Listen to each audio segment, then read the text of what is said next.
नमस्कार, 10 कदम में आप सभी का स्वागत है। मैं हूं नीलू। लेकिन खबरें शुरू करने से पहले आपको बता दें कि देश में कोरोना केसेस काफी बढ़ आए हैं। ऐसे में मास्क सबसे बड़ा हथियार है। हम आपसे बार बार अपील करते हैं कि आप मास्क पहनिए। इसको लेकर न्यूज 18 ने एक मुहिम भी शुरू की है, मास्क पहनो इंडिया। आप खुद से ये प्रण लीजिए कि जब तक ये महामारी है आप मास्क नहीं उतारेंगे। चलिए अब खबरों में आगे बढ़ते हैं। तो दिल्ली में आज उत्तर प्रदेश के बीजेपी सांसदों की अहम बैठक हो रही है। 2 दिन तक ये बैठक चलेगी। आज ब्रिज और पश्चिम क्षेत्र की बैठक होगी, वहीं कल अवध और काशी क्षेत्र की मीटिंग होने वाली है। इस बैठक में सीएम योगी भी शामिल होंगे। इसके अलावा उत्तर प्रदेश बीजेपी अध्यक्ष स्वतंत्र देव सिंह, प्रदेश संगठन मंत्री सुनील बंसल और उत्तर प्रदेश बीजेपी के प्रभारी राधा मोहन सिंह भी मौजूद रहेंगे। बीजेपी अध्यक्ष जेपी नड्डा भी इसमें शामिल हो सकते हैं। इस बैठक में उत्तर प्रदेश विधानसभा चुनाव की तैयारियों को लेकर चर्चा होगी।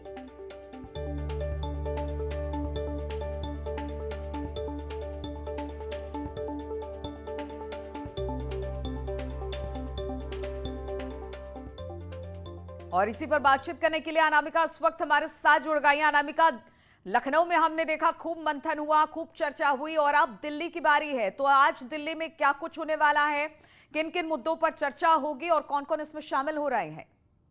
देखिए नीलू, बीजेपी अब पूरे चुनावी मूड में आ चुकी है। इसीलिए शायद यही वजह है कि लखनऊ से लेकर दिल्ली तक लगातार बैठकों का दौर जारी है।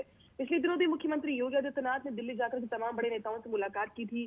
पिछले दिनों बीएस संतोष भी लखनऊ आए थे। संघ के तमाम जो पदाधिकारी उनके साथ भी समन्वय बैठक की गई थी। लेकिन इसके बाद आज यूपी के बीजेपी सांसदों की बारी है और 28 और 29 जुलाई को ये बैठकें होनी है। यानी कि आज और कल ये 2 दिन जो होंगे वो दिल्ली में मंथन के होंगे। खास तौर पर सांसदों को रिस्पॉन्सिबिलिटी दी जाएगी क्योंकि एक संसदीय क्षेत्र में कई विधानसभा सीटें आती हैं। लिहाजा जब जो पार्टी 375 प्लस का आंकड़ा लेकर चल रही है उसके तहत जो रिस्पॉन्सिबिलिटीज तय की जाएंगी वो विधायकों की तो होंगी ही होंगी, मंत्रियों की होंगी ही होंगी, लेकिन साथ ही सांसदों को भी अहम जिम्मेदारी दी जाएगी कि एक संसदीय क्षेत्र में अगर 4 से 5 सीटें आती हैं तो किसी भी तरीके से उन सीटों पर पार्टी किस तरीके से सरकार के कामकाज का प्रचार प्रसार के जरिए माहौल कैसे बनाएगी, इसको लेकर बात होगी। हालांकि ये जो 2 दिनों की बैठक है ये अलग अलग फेज में डिवाइड कर दी गई है।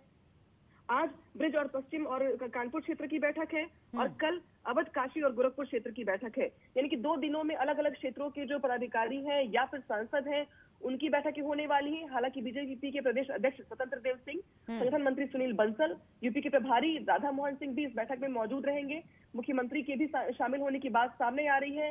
लिहाजा अब ये मान के चला जा सकता है कि जब चुनाव को 5 महीने रह गए हैं तो बीजेपी चाहे विधायक हो, चाहे मंत्री हो, चाहे संघ हो या संगठन हो या यूपी के सांसद हो, सब पर रिस्पॉन्सिबिलिटीज तय की जा रही है, सबकी जवाबदेही तय की जा रही है और बेशक इसी के बाद अब सांसद यूपी में अपने कामकाज में भी जुट जाएंगे। चलिए अनामिका, बहुत बहुत शुक्रिया आपका हमारे साथ जुड़ने के लिए। और अखिलेश यादव ने ट्वीट करके लिखा कि भाजपा आज अपने उत्तर प्रदेश के सांसदों से उत्तर प्रदेश की दुर्दशा और दुर्गति पर हाल लेगी। दिल्ली बुलाकर पूछताछ कर रही है। इसे पता चलता है कि दिल्ली तथा लखनऊ में कितनी दूरी है। भाजपा चाहे कितनी भी बैठ के कर ले, पर अब जनता उन्हें उठाकर और हटाकर ही दम लेगी। आंकलन बाद में और झूठी तारीफ पहले। वाह रे भाजपा। तो अखिलेश यादव का ये ट्वीट सामने आया।